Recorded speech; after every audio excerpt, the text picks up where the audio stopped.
आज ये जो वीडियो है वो कक्षा 10 का है, आपका प्रश्नावली 5.1 उसका क्वेश्चन नंबर हम 4 कर रहे हैं। थोड़ा बड़ा क्वेश्चन है, क्वेश्चन नंबर 4, लगभग इस पे 15 क्वेश्चन है वो हम करेंगे।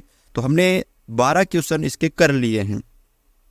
आज हम इसका जो 13 नंबर क्वेश्चन है वो करने वाले हैं कि निम्नलिखित में से कौन कौन एपी है। आपको ये जो क्वेश्चन दे रखा है इसमें बताना है कि कौन सा एपी है, यानी समांतर श्रेणी है, और अगर समांतर श्रेणी है तो उसके अगले 3 पद और एक सार्वंतर पता करना है। समझ में आ गया आपको? अब देखो आप कैसे करोगे इसको करने के लिए 2 पदों का अंतर ज्ञात करना पड़ेगा। इन 2 पदों का अंतर, इन 2 पदों का अंतर और इन 2 पदों का अंतर, इन 2 पदों का अंतर आपको पता करना पड़ेगा। अगर अंतर बराबर है तो एपी है, अंतर बराबर नहीं है यानी उसको बोलते हैं हम सार्वंतर। अगर इन दोनों पदों का अंतर बराबर है, इन 2 पदों का, इन 2 पदों का और इन 2 पदों का, तो वो एपी है। अगर सार्वंतर बराबर है और अगर एक का भी अगर अलग आ गया तो वो एपी नहीं है। तो देखो इसको करते हैं हम। सबसे पहले लिखते हैं हल। तो पहले इन दोनों पदों का यानी दूसरे पद और पहले पद का अंतर हमें पता करना है। तो उल्टा करते हैं, दूसरे में से पहला माइनस करते हैं। ध्यान रखना, दूसरा है √6, उसमें से √3 आप माइनस कर दो। ठीक है, अब इसको सरल कर नहीं सकते हैं। आगे देखो आप यहाँ पर A3, तीसरे पद में से दूसरा पद माइनस कर दो। तीसरा पद है √9 माइनस दूसरा पद है √6, तो 9 का क्या होता है 3, 9 का क्या होता है 3 होता है ना, और माइनस √6, इसको हम सरल कर नहीं सकते हैं। अगला देखो यहाँ पर चौथा पद है, उसमें से आप तीसरा पद माइनस कर दो। चौथा पद है √12 माइनस √9,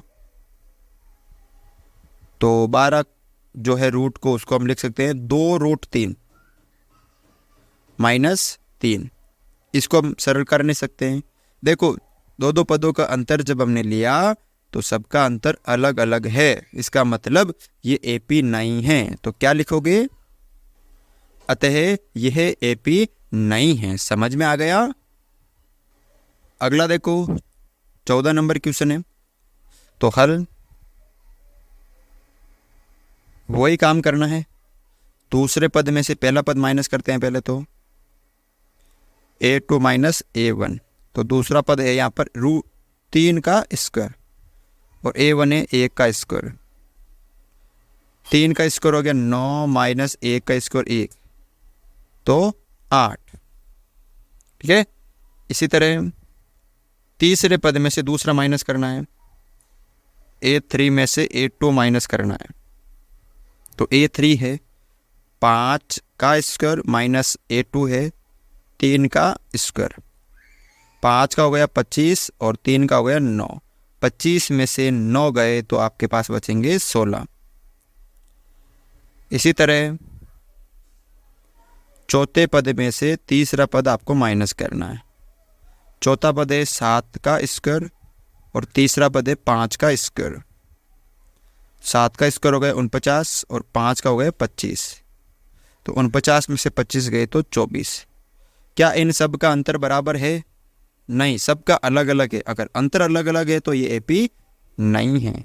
तो यहाँ पे भी लिखना आपको, क्या लिखोगे?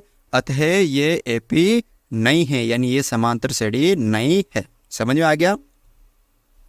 ठीक है, तो इस तरह से आप ये 2 क्वेश्चन सरल कर सकते हो। इसका एक और क्वेश्चन बचा है, वो अगले वीडियो में हम इसको पूरा कर लेंगे।